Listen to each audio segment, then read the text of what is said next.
Bismillahirrahmanirrahim. Assalamualaikum warahmatullahi wabarakatuh. Dalam pertemuan ini kita akan mempelajari konsep tanggung jawab negara di dalam hukum internasional. Tanggung jawab negara merupakan salah satu prinsip dasar di dalam hukum internasional yang diturunkan atau diderivasikan dari prinsip-prinsip mendasar lainnya di dalam hukum internasional, yaitu prinsip kedaulatan atau kesetaraan ya, atau yang diistilahkan dengan sovereign equality of states, di mana semua subjek utama hukum internasional, yaitu negara, diandaikan setara. Berdasarkan konsep kedaulatan itulah, maka negara memiliki beberapa fitur-fitur turunan seperti yang kita sebut sebagai jurisdiksi, baik itu sifatnya internal maupun eksternal ya, atau yang kita istilahkan dengan kedaulatan internal maupun kedaulatan eksternal. Dengan demikian, di satu pihak negara berhak mengatur urusan internalnya masing-masing di wilayahnya tanpa adanya intervensi dari negara lain, karena mereka dianggap berdaulat, dan di saat yang sama, setiap kedaulatan itu memiliki perwujudan eksternalnya dalam hal bahwa misalnya negara dapat menjalin hubungan internasional satu sama lain ya. Dengan demikian, berdasarkan fitur kedaulatan atau jurisdiksi itu kita dapat melihat bahwa jurisdiksi bicara tentang hak, dan tatkala negara menjalin hubungan dengan negara lain, katakanlah menyusun suatu perjanjian internasional atau menciptakan hukum kebiasaan internasional, maka timbullah konsep kewajiban juga gitu ya. Dengan demikian, oleh karena semua negara dianggap memiliki hal tersebut, maka tatkala negara melanggar kewajiban hukum internasional, timbullah yang disebut dengan konsep tanggung jawab negara. Ada banyak istilah yang digunakan oleh para ahli untuk merujuk pada konsep tanggung jawab negara. Bahkan eh, kajian tentang tanggung jawab negara ini di dalam hukum internasional eh, dalam perkembangan terakhirnya itu menjadi kajian tersendiri ya, yang diistilahkan dengan the law of state responsibility atau hukum tentang tanggung jawab negara. Merujuk kepada istilahnya, ada yang menyebutnya sebagai state accountability, yang mana menurut sebagian sarjana ini dicetuskan oleh Rosalind Huygens ya. Sekalipun apabila kita membaca karyanya, sebetulnya Hygiene hanya menyebut istilah accountability atau akuntabilitas ya, di mana dalam konsep akuntabilitas secara kebahasaan sebetulnya yang dirujuk itu sama dengan konsep responsibility maupun liability, yaitu tanggung jawab ya, kalau secara kebahasaan.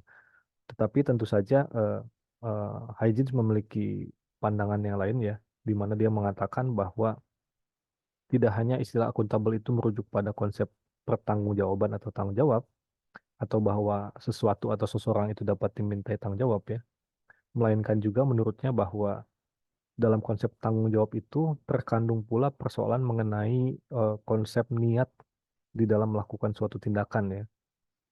Eh, Nanti kita akan melihat bahwa ada beberapa pandangan yang bicara tentang konsep tanggung jawab ini mengandaikan adanya dimensi subjektif pihak tersebut di dalam melakukan kesalahan.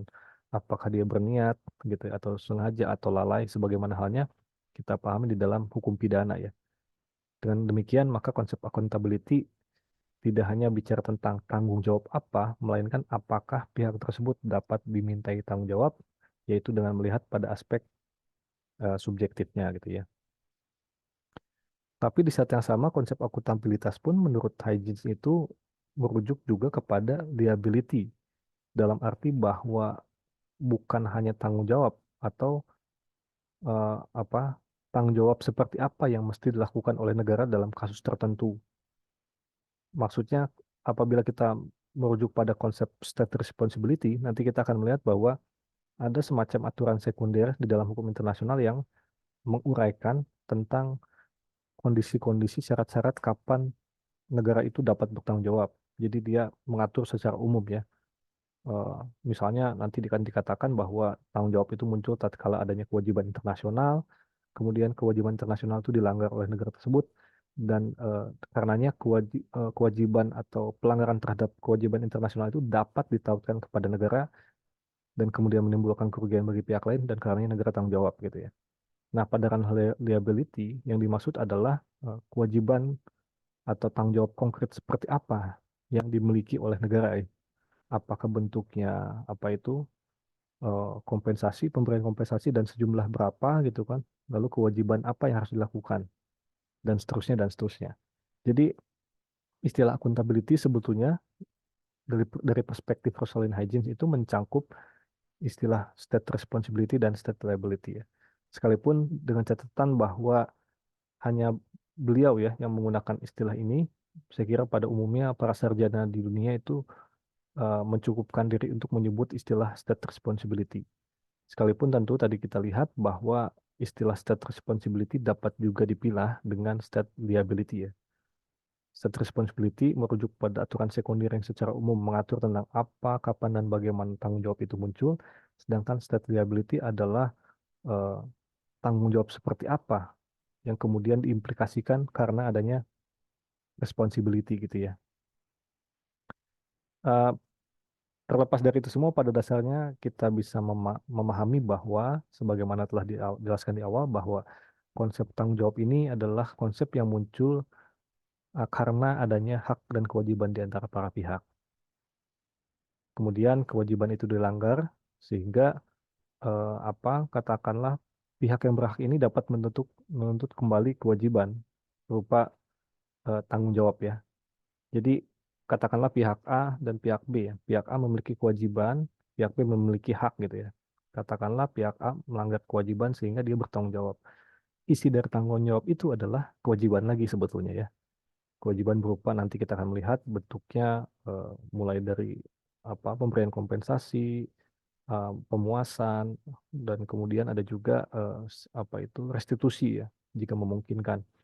Jadi isi dari tanggung jawab sebetulnya kewajiban pula, tetapi konsep tanggung jawab ini lahir karena adanya kewajiban yang dilanggar dan kewajiban yang dilanggar itu dapat ditautkan, dapat diatributkan kepada suatu tindakan negara atau subjek HI lainnya.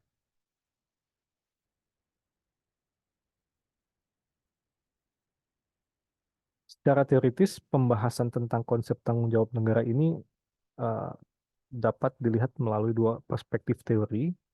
Yang pertama adalah teori risiko atau yang disebut dengan risk theory, di mana teori ini mengandaikan adanya konsep yang sifatnya absolut, strict gitu ya, atau yang diistilahkan dengan objective liability.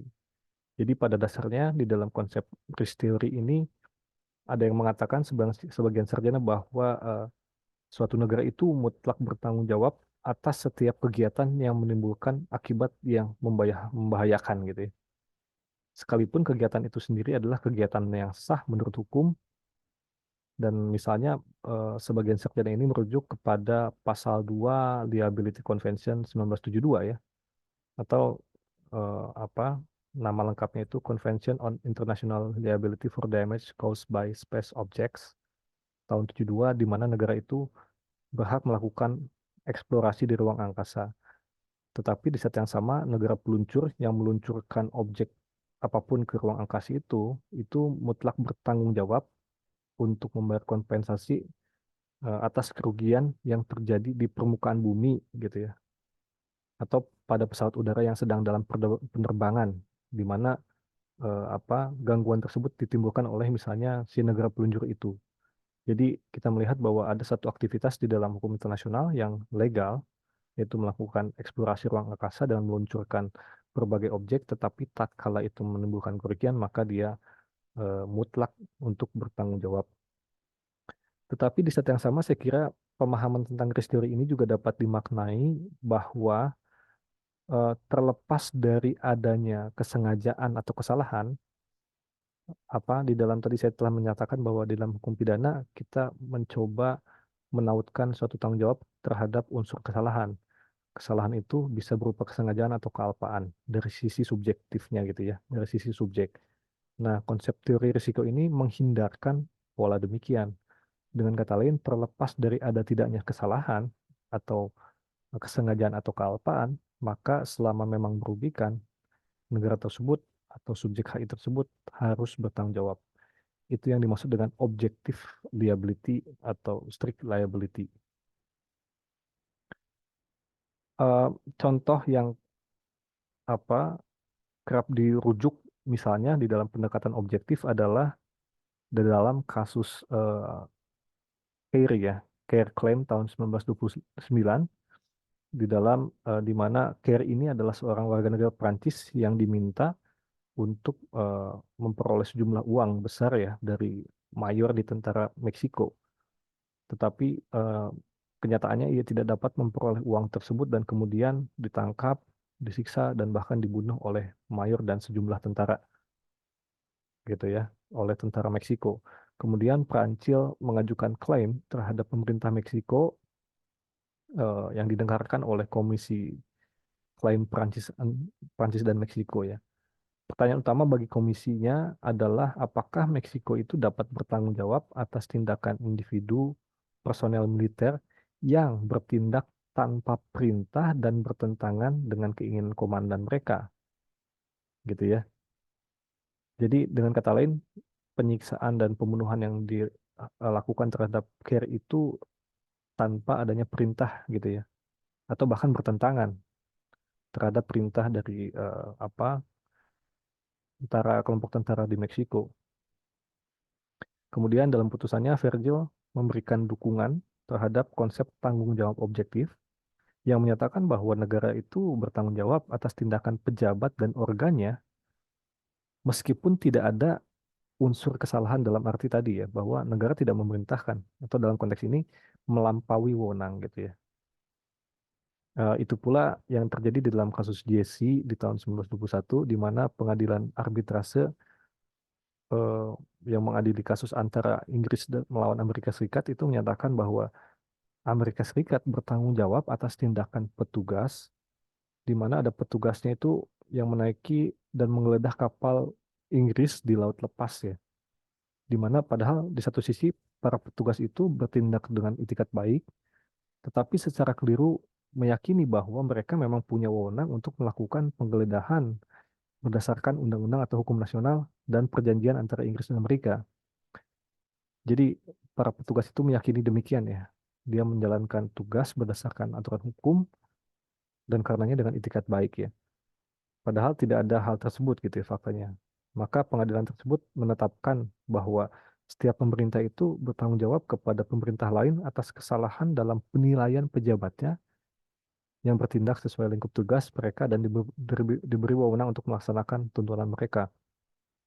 Jadi dengan kata lain, terlepas dari para petugas itu tidak tahu faktanya bahwa tidak ada wewenang itu atau tidak adanya dasar hukum untuk melakukan penggeledahan kapal di laut lepas, menurut pengadilan itu tetap bersalah gitu ya karena toh ada kerugian yang terjadi dan ada kesalahan yang terjadi gitu ya terlepas dari tadi kesengajaan maupun kealpaannya. Itu yang dimaksud dengan pendekatan objektif. Tetapi di sisi lain yang sebaliknya ya, teori kesalahan atau fault theory ini eh, persis melahirkan prinsip tanggung jawab subjektif atau yang disebut dengan tanggung jawab berdasarkan kesalahan atau liability based on fault. Dimaksud yang dimaksud dengan kesalahan tadi ya bahwa ada unsur kesengajaan maupun kealpaan pada perbuatan itu yang kemudian mengakibatkan kerugian. Secara umum kerap dikatakan bahwa pendekatan teori subjektif atau liability based on fault ini ditinggalkan ya, makin ditinggalkan di dalam praktiknya ya. Dengan kata lain yang dirujuk atau digunakan adalah teori risiko. Teori kesalahan ini disokong oleh apa itu Terpah ya kalau nggak salah ya, yang sangat mendukung konsep ini dan beberapa kasus yang kerap dikutip untuk mendukung pandangan subjektif adalah misalnya putusan di dalam The Home Missionary Society Claim di tahun 1920 di mana pada saat itu eh, kasus ini muncul setelah terjadinya pemberontakan di negara protektorat Inggris di Sierra Leone ya.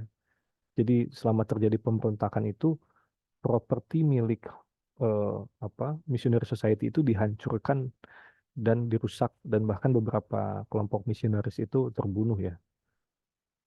Amerika Serikat kemudian mengajukan tuntutan atas nama Missionary Society terhadap Inggris ya. Kemudian pengadilan tersebut menolak klaim atau gugatan tersebut dan menyatakan bahwa sudah menjadi prinsip hukum internasional yang mapan bahwa tidak ada pemerintah yang dapat dimintai pertanggungjawaban atas tindakan kelompok pemberontak yang melanggar kewenangannya. Jika pemerintah tersebut memang tidak melakukan pelanggarannya gitu ya. Jadi oleh karena pemberontakan itu di luar kuasa atau di luar dari kehendak dari si pemerintah Inggris, maka bukan Inggris yang bertanggung jawab. Kira-kira mengatakan itu. Tetapi ada pula pendapat lain yang mengatakan bahwa sebetulnya yang ditekankan oleh putusan tersebut bukan perkara eh, harusnya dilihat unsur subjektif ya, melainkan pandangan bahwa eh, apa penerapan kasus ini tuh bukan persoalan aspek ada tidaknya eh, dimensi subjektif, melainkan lebih kepada fakta yang ada gitu ya. Jadi dengan kata lain, ada beberapa komentar yang mengatakan bahwa kasus ini tidak dapat digunakan untuk menjustifikasi pendekatan subjektif ya. Tapi itu wilayah penafsiran, saya kira. Kemudian kasus lain yang kerap dikutip juga adalah Corfu Channel Case yang terjadi pada tahun 1949. Kasus ini muncul menyusul tenggelamnya kapal perang Inggris karena adanya ranjau di perairan teritorial di Albania ya. Jadi di Albania ada punya ranjau sehingga waktu itu kapal perang Inggris yang tengah melintas itu eh, kena ranjau dan kemudian tenggelam. Kemudian Inggris mengajukan klaim terhadap Albania dengan alasan bahwa Albania lah yang memasang ranjau gitu ya. Namun di saat yang sama menariknya di dalam proses persidangan mereka yaitu Inggris itu hanya memberikan sedikit bukti mengenai tuduhan tadi ya.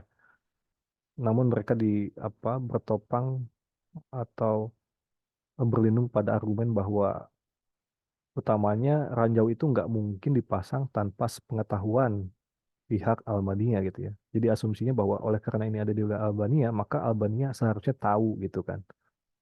Nah, kemudian dalam kasus ini Mahkamah Internasional berpendapat bahwa peletakan ranjau itu tidak dapat dilakukan tanpa pengetahuan pemerintah Albania, sehingga kegagalan Albania dalam memperingatkan kapal-kapal Angkatan Laut Inggris mengenai risiko ranjau menimbulkan tanggung jawab internasional.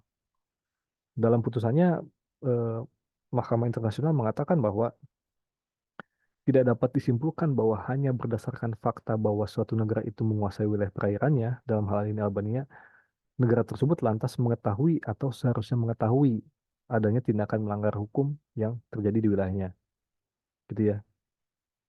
Jadi eh, jelas ya bahwa kasus ini dianggap menjustifikasi pandangan pendekatan subjektif persis karena Mahkamah Internasional pada saat itu tidak menyimpulkan bahwa betul di satu sisi ini terjadi di Albania tetapi tidak dapat disimpulkan bahwa Albania itu pasti mengetahui gitu ya mengenai persoalan ini sehingga beban pembuktian itu ada di pihak eh, apa pihak penggugat gitu ya. Itu saya kira ya dua teori yang eh, sampai saat ini masih dipelajari mengenai konsep tanggung jawab negara, sekalipun saya ingin mengutip pendapat dari Brownlee ya, di mana beliau mengatakan bahwa aturan yang berkaitan dengan tanggung jawab negara itu harus dilihat atau dihubungkan dengan peraturan hukum internasional lain yang lebih khusus, di mana diatur kewajiban yang jelas ya. Jadi maksudnya kan mengenai kewajibannya apa itu kan tercantum di dalam masing-masing perjanjian internasional yang sifatnya bisa sangat spesifik. Sedangkan pembahasan tentang teori risiko dan teori kesalahan ini kan kita bicara dalam ranah yang sangat abstrak atau umum ya. Kemudian Brownlee mengatakan bahwa ya konsep tanggung jawab negara ini memang merupakan syarat yang perlu, tapi bukan syarat yang cukup bagi pelanggaran kewajiban hukum tertentu ya. Jadi bagi dia tidak ada gunanya untuk memulai pengujian suatu pertanyaan yang dibingkai dalam istilah yang sifatnya abstrak atau universal ini, apakah tanggung jawab itu didasarkan pada kesalahan, yaitu tadi ya kesengajaan atau kealpaan, culpa atau dolus, atau strict liability gitu ya. Bagi dia ini harus terpulang kepada kajian secara spesifik yang dijadikan dasar hukum atas permintaan tanggung jawab. Dengan kata lain, bisa jadi di dalam perjanjian internasional itu mereka memang secara eksplisit mengadopsi teori risiko atau teori kesalahan. Jadi bagi Brownlee ini persoalan yang tidak realistis membahas konsep tanggung jawab negara secara abstrak gitu. Karena pada faktanya persoalan tanggung jawab ini didasarkan pada tidaknya pelanggaran terhadap kewajiban internasional, dan kewajiban internasional itu hanya dapat kita lihat secara eksplisit di dalam rincian perjanjian internasional misalnya.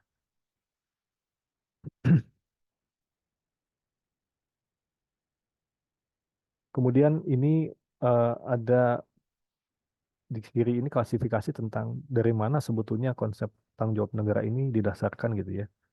Pertama, saya beri apa satu kolom di kiri ini perjanjian internasional karena sekali lagi konsep tanggung jawab negara ini lahir karena adanya hak dan kewajiban para pihak, terutama ketika kewajiban pihak itu tidak dilaksanakan gitu ya, sehingga menimbulkan tanggung jawab yang isinya kewajiban juga. Nah, kewajiban itu umumnya tertera di dalam perjanjian internasional, sekalipun bisa juga di dalam hukum kebiasaan internasional gitu ya. Nah, itu sebabnya di sini saya letakkan konsep perjanjian internasional sebagai salah satu dasarnya, sekalipun di sisi lain juga ditopang oleh sumber-sumber hukum internasional lainnya secara formal, yaitu hukum kebiasaan internasional yang menjadi rujukan utama saya kira, karena ketika kita nanti melihat di mana sebetulnya konsep tanggung jawab negara di ini diatur, itu kan diatur di dalam Draft Article on Responsibility of State for International Wrongful Acts tahun 2001 atau RCWA ya, yang disusun oleh Komisi Hukum Internasional, di mana isinya itu sekalipun dia bukan perjanjian internasional, tapi mencerminkan hukum kebiasaan internasional sehingga isinya mengikat kepada seluruh negara. Selain itu pula, putusan ICJ tadi kita melihat dia dijadikan dasar untuk menjustifikasi teori yang satu dengan yang lain, dan juga prinsip-prinsip hukum umum. Ya, untuk rujukan utama atau sumber utama yang digunakan oleh para international lawyers dalam memahami konsep tanggung jawab negara ini adalah sekali lagi draft RCWA ya. Eh, RCWA ini merupakan dokumen yang disusun oleh Komisi Hukum Internasional atau International Law Commission, di mana sebetulnya mereka sudah membahas ini sejak tahun 1956 ya. Sekalipun baru pada tahun 2001 lah draft ini berhasil dirumuskan ya, dan kemudian diedarkan oleh Majelis Umum PBB melalui resolusinya. Jadi pertama, di satu sisi dia bukan perjanjian internasional, tapi isi-isinya sekalipun tidak seluruhnya itu mencerminkan umumnya hukum kebiasaan internasional. Sehingga dengan demikian mengikat seluruh negara-negara.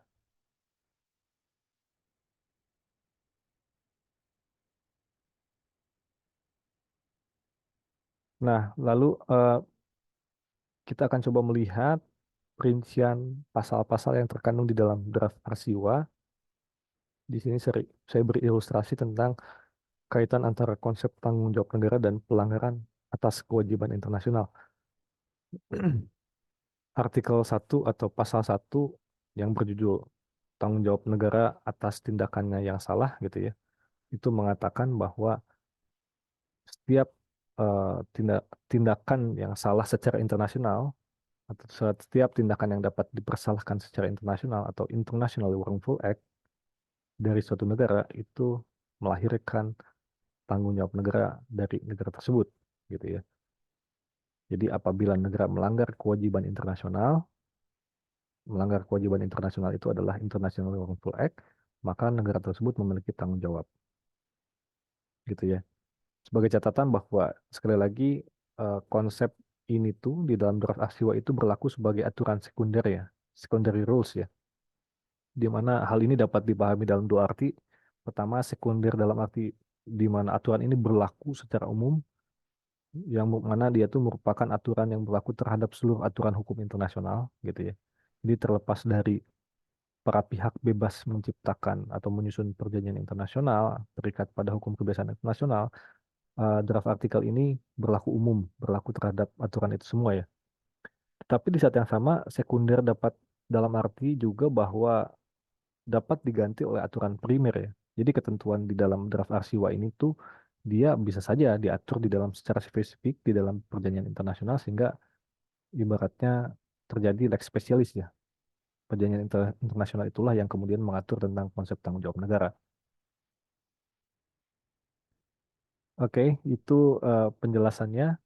Kemudian di dalam pasal 2 tentang unsur-unsur dari apa ini, katakanlah perbuatan melawan hukum secara internasional gitu ya. Internationally wrongful act dari suatu negara of a state. Dikatakan bahwa ada suatu tindakan yang dapat dipersalahkan secara internasional atau ada perbuatan melawan hukum secara internasional dari suatu negara apabila atau ketika adanya suatu tindakan, conduct, yang isinya itu bisa berupa kesengajaan, action, atau omission, atau kelalaian, katanya ya. Jadi nanti kita akan melihat conduct ini isinya action dan omission. Di mana tindakan ini yang melanggar kewajiban internasional itu, poin A-nya mengatakan bahwa hal tersebut dapat diatributkan atau dapat diimputasikan atau dapat ditautkan kepada negara berdasarkan hukum internasional. Jadi bisa nggak suatu tindakan itu tuh memang dianggap sebagai tindakan dari negara gitu ya. Kedua adalah tindakan tersebut merupakan pelanggaran breach atas kewajiban internasional negara tersebut gitu. Jadi negara itu tuh memiliki kewajiban A, tetapi dia justru melanggar kewajiban A katakanlah sehingga terjadi breach atau pelanggaran. Jadi ada dua unsur ya apabila kita merujuk kepada pasal 2 draft RCWA. Jadi apabila secara umum kita coba pahami dalam apa lewat terjemahan maka berdasarkan pasal 1 sampai 2 RCWA setiap tindakan yang dipersalahkan oleh hukum internasional atau internationally wrongful acts itu akan menimbulkan tanggung jawab bagi negara tersebut. Yang dimaksud dengan tindakan adalah tindakan sengaja, action atau commission, atau kelalaian, yang diistilahkan dengan inaction atau omission, di mana tindakan tersebut dapat dipertautkan atau diatribusikan terhadap negara berdasarkan hukum internasional ya. Nanti kita akan melihat bagaimana hukum internasional mengatur tentang konsep pertautan gitu ya. Kapan dan bagaimana suatu tindakan itu dapat dianggap sebagai tindakan negara itu nanti kita akan lihat. Kemudian yang kedua adalah tindakan tersebut menimbulkan pelanggaran terhadap kewajiban internasional negara tersebut.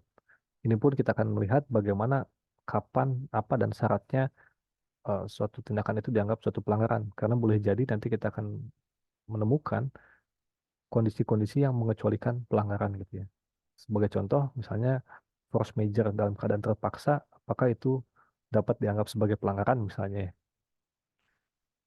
Oke, itu apa sebagai pengantar ya berdasarkan pasal 1 sampai 2 draft RCWA. Kemudian apabila kita coba cacah ya, kita coba apa derivasikan konsep-konsep atau unsur-unsur tadi, maka akan kita temukan beberapa unsur dalam konsep pelanggaran hukum internasional. Pertama adalah conduct, adanya tindakan. Kedua adanya atribusi tadi ya, urutannya atribusi dulu atau imputabilitas atau dapat ditautkan. Dan ketiga adalah pelanggaran, adanya breach.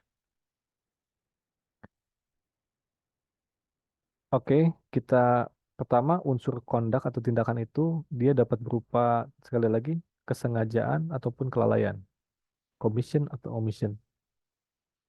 Dan kemudian perlu dicatat bahwa tindakan yang dimaksud itu sebagaimana diatur oleh hukum internasional. Jadi maksudnya boleh jadi ada suatu tindakan yang itu melanggar kewajiban internasional negara tersebut, katakanlah Indonesia gitu ya, di mana dilarang melakukan hal itu.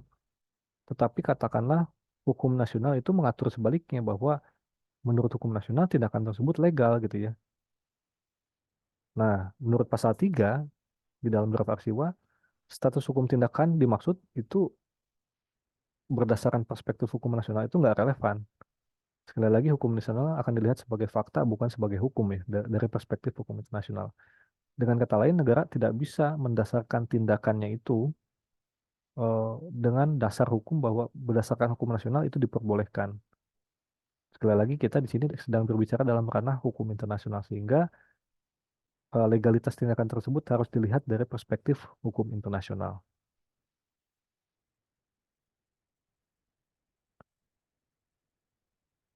Kemudian tadi ya kedua konsep konsep atribusi atau imputabilitas. Nah, sebetulnya dari judul kita bisa melihat bahwa berdasarkan hukum internasional, konsep atribusi itu tidak hanya mencakup tindakan negara, melainkan non-negara gitu ya. Kita akan lihat paparannya. Dikatakan bahwa secara umum hanya perbuatan organ negara yang menjalankan fungsi negara, itu satu ya. Yang kedua, dan orang atau entitas yang merupakan non-negara yang bertindak berdasarkan perintah atau arahan, anjuran, atau pengawasan organ-organ itu yang dapat diatribusikan kepada negara. Maka di sini kita melihat tidak hanya organ negara yang akan dianggap sebagai tindakan negara, melainkan juga tindakan non-negara, tetapi tindakan tersebut tuh diarahkan, diperintahkan, diawasi oleh negara atau organ negara gitu ya. Itu kemudian dapat dianggap sebagai tindakan negara. Di paragraf kedua, kita melihat bahwa menurutnya organ-organ itu mencangkup organ-organ pemerintahan nasional, daerah, lokal, dan orang-orang maupun entitas dalam tingkatan apapun atau setiap pihak yang menyandang status sebagai organ pemerintahan berdasarkan hukum nasional. Nah, paragraf kedua ini memberikan penjelasan tentang apa yang dimaksud dengan organ negara atau siapa gitu ya. Nah, menurut paragraf kedua ini, berdasarkan pasal 4 draft Asiwa, organ itu mencangkup bukan hanya pemerintah nasional, tapi juga daerah, lokal, atau bahkan orang atau entitas dalam level manapun ya, atau setiap pihak yang punya status sebagai organ pemerintahan berdasarkan hukum nasional. Oke, ini paragraf kedua. Kemudian dikatakan pula bahwa juga termasuk di dalamnya pihak-pihak yang secara nyata bertindak sebagai organ pemerintahan, sekalipun mereka tidak dikategorikan demikian oleh hukum nasional. Nah, jadi paragraf ketiga ini sifatnya memperluas ya makna dari definisi organ negara yang semula itu tertutup karena diatur berdasarkan hukum nasional, tapi kemudian kalau ternyata faktanya di lapangan itu ada pihak-pihak yang bertindak sebagai organ pemerintahan sekalipun tidak ada legal basisnya, nah ini pun dapat dianggap sebagai tindakan negara tersebut gitu ya. Kita akan melihat rinciannya. Nah, ini sebagaimana diatur di dalam pasal 5 sampai 8 draft Arsiwa, ada beberapa poin ya. Di dalam pasal 5 kita melihat bahwa perbuatan yang dilakukan oleh pihak yang bukan merupakan organ negara, tetapi dia diberi kewenangan oleh hukum nasional suatu negara untuk melaksanakan unsur-unsur kewenangan pemerintahan. Nah, ini dianggap sebagai tindakan negara juga gitu ya. Kalau mereka diberikan unsur-unsur kewenangan pemerintahan atau elements of governmental authority. Yang kedua, pasal 6 mengatur bahwa apabila organ suatu negara, katakanlah X gitu ya, sedang melaksanakan tugas untuk membantu negara lain, katakanlah Y, maka perbuatan organ negara tadi akan dianggap sebagai perbuatan negara yang disebut terakhir. Sepanjang dengan syarat organ negara itu bertindak atas persetujuan serta berada di bawah kewenangan, perintah, dan pengawasan negara yang disebut terakhir. Jadi sekalipun yang bertindak si negara X, tapi karena berdasarkan persetujuan dan arahan dari negara Y, maka akan dianggap sebagai tindakan negara Y. Gitu ya. Kemudian dalam pasal 7, poin ketiga diatur bahwa tindakan organ negara atau pihak yang diberi wewenang untuk melaksanakan unsur-unsur kewenangan pemerintahan dipandang sebagai tindakan negara jika organ negara atau organ atau apa orang atau entitas tersebut bertindak dalam kapasitas itu bahkan apabila bertindak melampaui kewenangannya dan melanggar perintah. Oke, jadi ada kalanya tindakan-tindakan organ negara, katakanlah polisi gitu ya, yang kemudian melakukan pelanggaran hukum dan kemudian melakukan melanggar kewajiban internasional si negara tersebut, maka sekalipun itu melampaui wewenangnya akan dianggap sebagai tindakan negara yang bersangkutan. Karena negara yang bersangkutan itu harus memastikan tidak boleh terjadi demikian gitu. Kemudian berikutnya pasal 8 di poin keempat mengatur bahwa tindakan seseorang atau sekelompok orang yang bukan merupakan tindakan pemerintah dapat dianggap sebagai tindakan negara jika orang atau kelompok orang itu bertindak berdasarkan perintah negara atau berada di bawah perintah atau pengawasan negara. Jadi bisa jadi ada orang atau kelompok orang yang sebenarnya dia bukan pemerintah gitu ya, tapi karena diperintahkan oleh negara atau pemerintah, maka hal tersebut dianggap sebagai tindakan negara. Kemudian di dalam pasal 9 sampai 11 kita melihat dalam pasal 9 bahwa perbuatan seseorang atau sekelompok orang akan dianggap sebagai tindakan suatu negara berdasarkan HI jika orang atau kelompok orang tersebut pada kenyataannya menjalankan unsur-unsur kewenangan pemerintahan ketika tiada pemerintah atau kewenangan resmi, eh, dan ketika dalam kondisi itu pemerintahan tersebut justru dibutuhkan gitu ya. Jadi biasanya nanti kita akan lihat beberapa contoh di mana ada situasi di mana ketika pemerintah itu justru tidak berjalan dan kemudian ada kelompok-kelompok tertentu, katakanlah kelompok pemberontak gitu ya atau kelompok revolusioner yang kemudian menjalankan otoritas pemerintahan dan karenanya itu dapat dianggap sebagai tindakan negara yang bersangkutan. Pasal 10 mengatur bahwa gerakan pemberontakan yang menjadi pemerintah baru di suatu negara atau yang berhasil mendirikan negara baru di wilayah negara yang sudah ada sebelumnya akan dianggap sebagai tindakan negara baru tersebut berdasarkan HI gitu ya. Jadi ada dua skenario yang diatur dalam pasal 10. Pertama, si pemberontak ini menjadi pemerintah baru ya, katakanlah menggulingkan pemerintahan, melakukan kudeta. Maka pemerintahan baru tersebut itu merepresentasikan tindakan negara tersebut gitu ya. Atau bisa jadi si gerakan pemberontakan ini mendirikan negara baru justru ya. Katakanlah negara B ada di negara A gitu ya, sehingga negara B hancur gitu ya. Nah, kemudian negara B ini akan dianggap yang memiliki tanggung jawab apabila terjadi pelanggaran kewajiban internasional gitu ya. Kemudian pasal 11 mengatur bahwa suatu perbuatan yang tidak dapat diatribusikan kepada suatu negara akan dapat diatribusikan kepada negara jika negara tersebut mengakui dan menerima tindakan tersebut sebagai tindakannya. Jadi ada kalanya eh, di mana suatu tindakan itu ya pada dasarnya bukan tindakan negara atau tidak dapat diatribusikan kepada negara gitu ya. Tetapi negara yang bersangkutan itu justru mengakui atau menerima bahwa tindakan tersebut ya memang tindakannya gitu.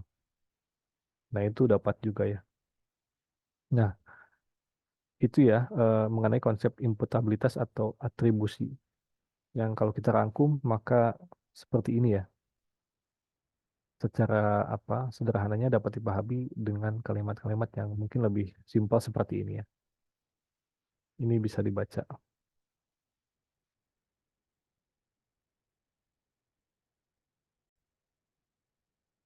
Sekali lagi sudah jelas ya bahwa di dalam konsep tanggung jawab negara ini tidak hanya mencakup tindakan negara atau organ-organ negara sebagaimana telah dibahas tadi, di mana organ negara dimaksud itu levelnya mulai dari level pusat sampai level lokal gitu ya.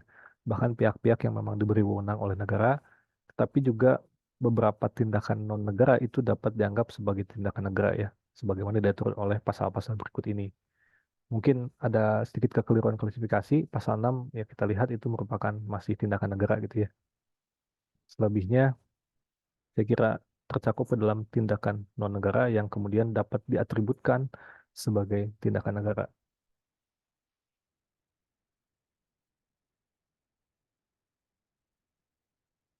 Kemudian selain unsur imputabilitas atau atribusi, ada pula unsur pelanggaran atau breach ya istilahnya atas kewajiban internasional. Di dalam pasal 12 diatur mengenai eksistensi pelanggaran atas kewajiban internasional ya. Dikatakan bahwa ada suatu pelanggaran terhadap kewajiban internasional oleh negara ketika tindakan tersebut tidak sesuai dengan apa yang diperlukan oleh kewajibannya, terlepas dari asal-usul atau karakternya. Itu yang dimaksud dengan pelanggaran kewajiban internasional. Ketika suatu tindakan negara, baik sengaja maupun lalai gitu ya, itu tidak sesuai dengan isi kewajibannya gitu kan. Nah, tapi ada beberapa catatan yang perlu juga diperhatikan. Misalnya pasal 13 menyebutkan bahwa bukanlah suatu pelanggaran hukum internasional kecuali tindakan tersebut memang wajib dilakukan pada saat tersebut. Saya kira ini menyangkut wilayah jurisdiksi temporis ya. Jadi sebagai contoh mungkin katakanlah suatu negara, katakanlah Indonesia ya, mengikatkan diri pada suatu perjanjian internasional pada tahun 2020. Eh, Katakanlah ada kewajiban ABC gitu ya. Kemudian di tahun 2021 negara Indonesia katakanlah tidak menjalankan kewajiban ABC tersebut. Nah, katakanlah perjanjian internasional internasional tersebut memang faktanya belum mengikat eh, dan baru mengikat itu tadi tahun 2025 gitu ya. Oleh karena belum mengikat pada saat Indonesia melakukan tadi ya, quote and quote pelanggaran tersebut, maka itu bukanlah pelanggaran. Dengan kata lain, Indonesia belum wajib melakukan kewajiban ABC karena isi perjanjian internasional itu baru berlaku nanti di tahun 2025 sekalipun Indonesia sudah mengikatkan diri pada tahun 2020 misalnya. Itu ya contoh abstraknya. Kemudian ada pula pelanggaran dalam hukum internasional itu sifatnya bisa jadi masih berlangsung ya, continuing gitu ya. Sebagaimana diatur di dalam pasal 14. Dengan kata lain, pelanggaran tersebut belum dihentikan gitu kan. Atau bahkan pelanggaran HI itu terdiri dari sejumlah tindakan yang sifatnya tidak tunggal. Kemudian ada pula aturan mengenai pelanggaran yang serius, ini sebagaimana diatur di dalam pasal 40, di mana pelanggaran yang serius ini lahir dari apa pelanggaran atas kewajiban yang melanggar peremptory norm of general international law ya, di mana hal ini berimplikasi pada ada beberapa kewajiban atau konsekuensi sebagaimana diatur dalam pasal 41, adanya kewajiban untuk bekerja sama di dalam mengakhirinya, kemudian tidak mengakui akibat hukumnya, dan bahkan tidak membantu mendukung. Saya kira ini pasal 41 ini berlaku terhadap seluruh pelanggaran HI ya. Jadi eh, ada kewajiban-kewajiban yang memang di apa itu diarahkan kepada hampir seluruh negara ya. Tatkala misalnya yang melakukan pelanggaran itu hanya satu negara, katakanlah apa negara Rusia yang melakukan aneksasi, katakanlah dia melakukan pelanggaran di Crimea, melakukan aneksasi, maka berdasarkan pasal 41 ada kewajiban bagi eh, negara-negara di dunia untuk melakukan ini ya, 3 poin ini dalam pasal 41.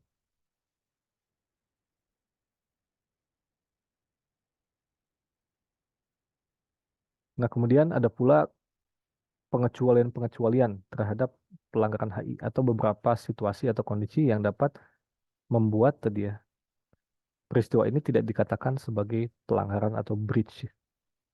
Hal ini sebagaimana diatur di dalam bab 5 draft Arsiwa mengenai circumstances atau keadaan-keadaan precluding wrongfulness yang mengecualikan pelanggaran atau kesalahan. Dikatakan bahwa suatu tindakan tidak dianggap salah atau melanggar HI dan karenanya tanggung jawab negara tidak muncul apabila terjadi hal-hal berikut ini dari 1 sampai 6. Pertama, apabila pelanggaran tersebut didasarkan pada persetujuan gitu ya. Persetujuan negara dimaksud atau negara yang dirugikan katakanlah. Berdasarkan pasal 20 hal ini dikecualikan gitu ya. Kemudian di dalam pasal 21 ada konsep self defense atau membela diri.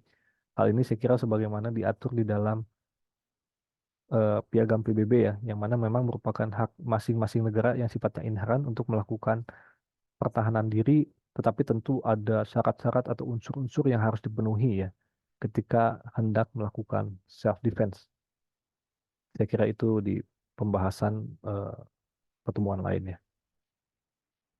Kemudian ada pula konsep countermeasure atau pembalasan yang diperbolehkan di dalam hukum internasional. Ini pun apa? Nanti kita akan melihat ya bahwa ada syarat-syarat tertentu yang harus dipenuhi dan kapan dikatakan bahwa pembalasan ini legal atau tidak legal. Kemudian ada konsep keadaan memaksa, kelima ada kesulitan, distress, dan konsep necessity atau diperlukan. Nah, ini kita akan coba nanti bandingkan apa perbedaan di antaranya. Jadi pada umumnya sekali lagi ada kondisi-kondisi yang dapat mengecualikan, di mana kalau kita coba bandingkan dengan kajian hukum pidana misalnya, kita mengenal konsep alasan pemaaf dan alasan pembenar ya, di mana suatu tindakan yang dibenarkan menjadi legal atau yang dimaafkan itu dapat diterima ya, meskipun pada dasarnya tetap dianggap sebagai tindakan yang melawan hukum. Nah, dalam hukum internasional itu, tindakan yang melawan hukum dapat dimaafkan melalui 1 sampai 6 ini gitu ya. Jadi ini tuh mirip dengan konsep alasan pemaaf ya. Meskipun tindakannya sendiri itu masih dianggap salah, tapi karena dimaafkan, maka tidak ada tanggung jawab gitu ya.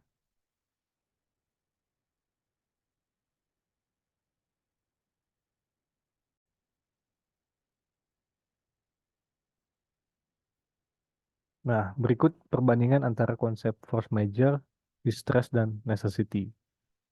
Pada dasarnya saya kira ketika konsep ini di dalam faktanya itu memang tidak jarang sulit dipilah ya, sulit dibedakan antara satu dengan yang lain, sekalipun ada beberapa unsur yang dapat kita jadikan pegangan di dalam draft arsiwa mengenai masing-masing pengertiannya.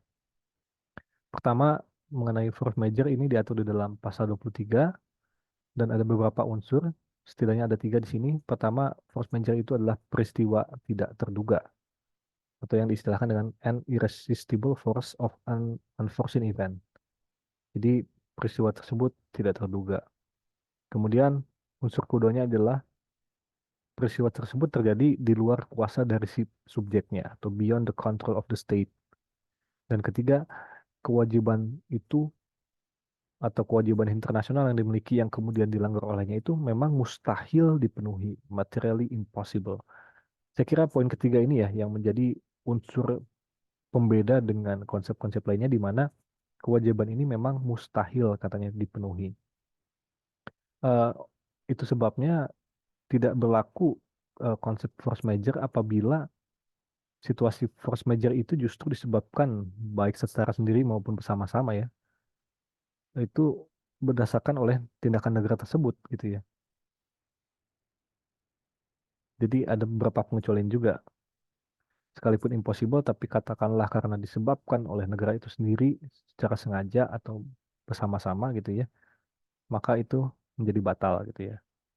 Tetapi pada dasarnya unsur pembeda force major dengan distress dan necessity adalah kemustahilan kewajiban internasional tersebut untuk dipenuhi. Selain tentu saja kedua unsur lainnya. Kemudian pasal 24 mengatur tentang distress, di mana dikatakan bahwa tidak ada cara lain yang masuk akal atau beralasan untuk menyelamatkan nyawa dirinya atau nyawa orang lain. Oke, itu yang pertama, tidak ada cara lain yang masuk akal. Maka sebetulnya masih ada pilihan gitu ya. Nah, ini ditegaskan oleh poin keduanya, di mana terdapat pilihan untuk memenuhi kewajiban, tetapi pilihan tersebut akan merugikannya jika dilakukan.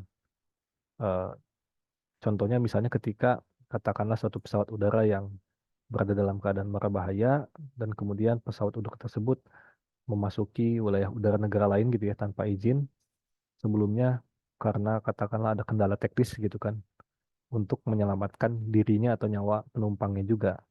Itu persis saya kira contoh yang dapat mengilustrasikan yang memenuhi kedua unsur ini gitu ya secara kumulatif. Kemudian pasal 25 mengatur tentang necessity. Nah, ini pengaturannya sifatnya negasi ya, negatif, di mana dikatakan bahwa necessity tidak boleh dilakukan kecuali pertama merupakan satu-satunya cara bagi negara untuk melindungi kepentingan esensial dari bahaya yang besar dan mengancam. Oke, jadi konsep necessity kita bisa melihat bahwa ini berkaitan dengan sikap negara untuk melindungi kepentingan esensial. Dengan kata lain, apabila tidak ada kepentingan esensial yang dilindungi dan sifatnya itu tidak besar dan mengancam si bahayanya, maka itu bukanlah necessity gitu ya.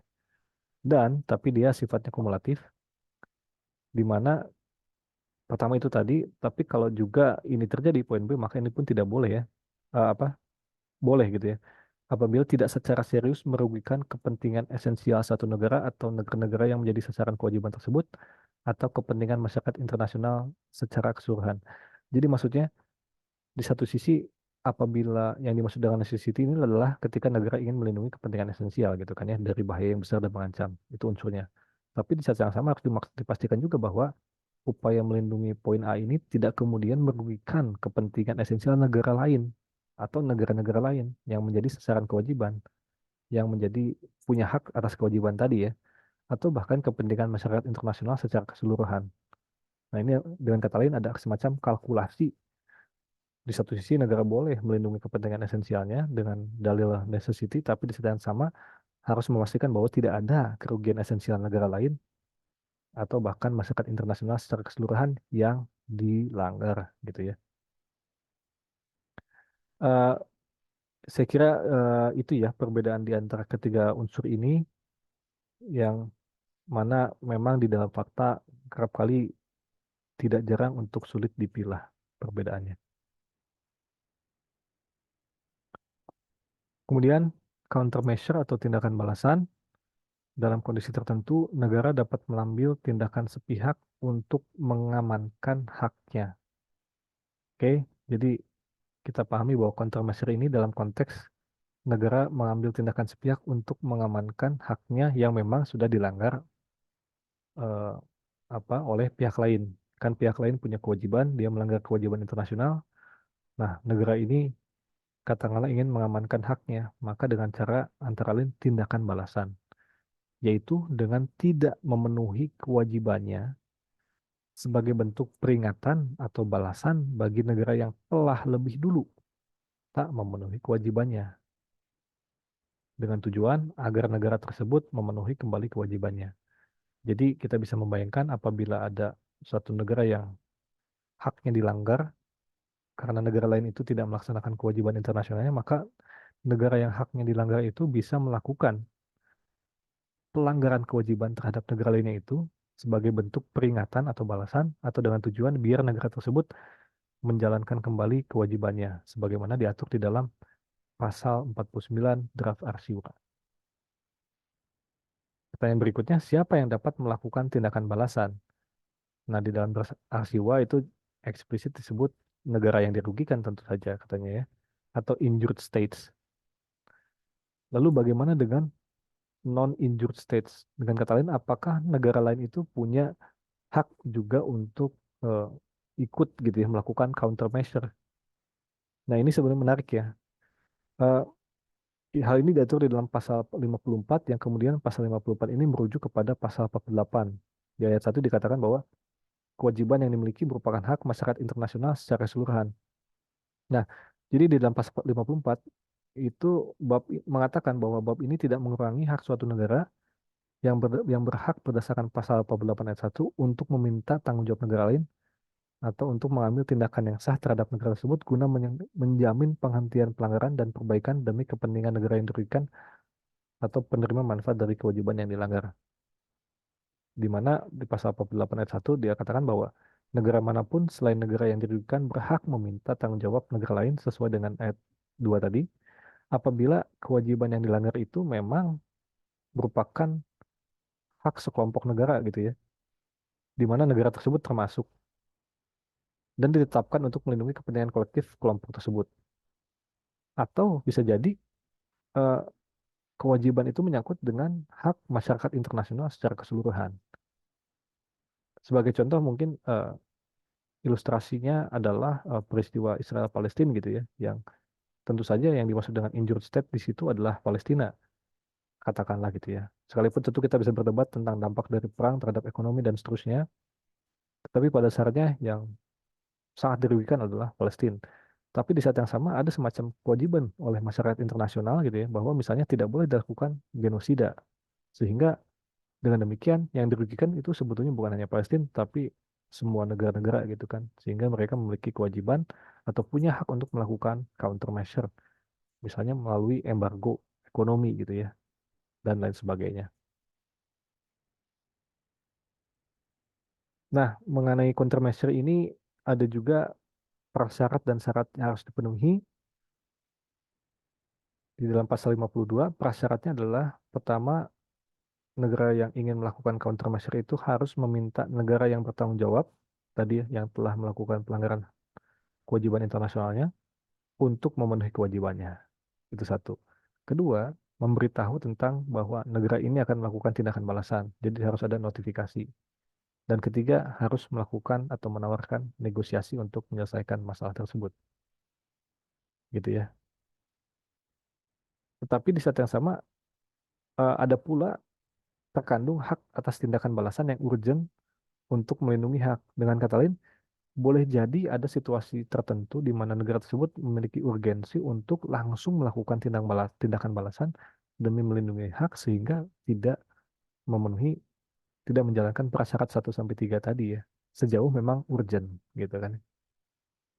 Kemudian prasyarat lainnya adalah tindakan balasan itu harus dihentikan jika si pelanggaran hukum internasionalnya telah berhenti, si negara yang melanggaran telah berhenti melakukan pelanggaran gitu ya, atau dan sengketa tersebut dibawa ke pengadilan sehingga mau diadili, maka ketika ingin diadili maka ya dihentikan gitu ya tindakan balasan itu. Itu prasyaratnya. Sedangkan menyangkut bentuk atau syarat tindakan balasan ini diatur di dalam pasal 49 draft Arsiwa, dikatakan bahwa ya bentuk atau syaratnya itu adalah sama-sama merupakan tindakan yang tak memenuhi kewajiban atau non-performance of an obligation. Tetapi hal ini tidak mesti di bidang yang sama ya. Sebagai contoh, katakanlah ada perjanjian perdagangan antara negara A dan B. Negara A tidak memenuhi kewajibannya atas kewajiban perdagangannya. Eh, Negara B dalam konteks countermeasure itu pertama dia boleh juga untuk tidak memenuhi kewajibannya, tapi nggak mesti di bidang perdagangan juga gitu ya. Bisa aja di kewajiban yang lain yang dimiliki terhadap si negara A tadi gitu. Kemudian syarat berikutnya adalah ditujukan bagi negara yang bertanggung jawab, tentu saja bukan bagi pihak lain ya. Kemudian harus berupa tindakan yang dapat dihentikan. Jadi bukan tindakan yang sifatnya mutlak menghilangkan sesuatu gitu ya. Karena tadi orientasi dari countermeasure ini adalah tujuannya untuk memperingati bukan menghukum gitu ya. Atau mendesak negara untuk ayo jalankan lagi kewajibanmu gitu kan. Adapun batasan diatur di dalam pasal 50 sampai 51 dikatakan bahwa menahan diri untuk tidak menggunakan ancaman atau kekerasan atau force gitu ya. Kemudian menghormati hak asasi manusia, tidak melakukan reprisal atau semacam apa itu retorsi atau balasan yang sifatnya itu ilegal gitu ya, dan proporsional. Itu batasan-batasannya.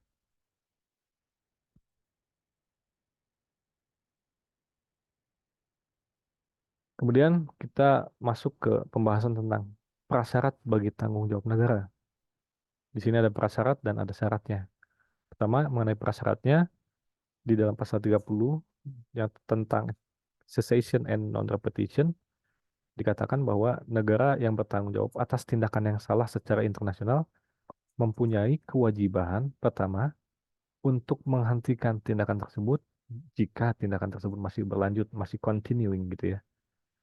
Dan B, untuk memberikan asuransi atau jaminan yang sesuai bahwa dia tidak akan mengulangi tindakan tersebut jika memang keadaan memerlukannya. Jadi sebelum melakukan eh, tindakan-tindakan nanti yang berikutnya, negara itu harus memenuhi ini dulu. Dia harus menghentikan gitu ya apabila masih berlanjut dan memastikan bahwa tidak akan mengulangi tindakan tersebut. Nah, kemudian barulah syaratnya untuk melakukan tanggung jawab negara ini diatur di dalam pasal 31 tentang reparasi atau perbaikan reparation. Pertama, negara bertanggung jawab yang bertanggung jawab mempunyai kewajiban untuk melakukan perbaikan penuh atas kerugian yang disebabkan oleh tindakan yang salah secara internasional. Kedua, kerugian mencakup segala kerusakan, baik material maupun imaterial atau moral yang disebabkan oleh tindakan yang salah secara internasional. Nah, apabila kita coba melihat bentuk reparation ini, maka secara umum ada tiga ya.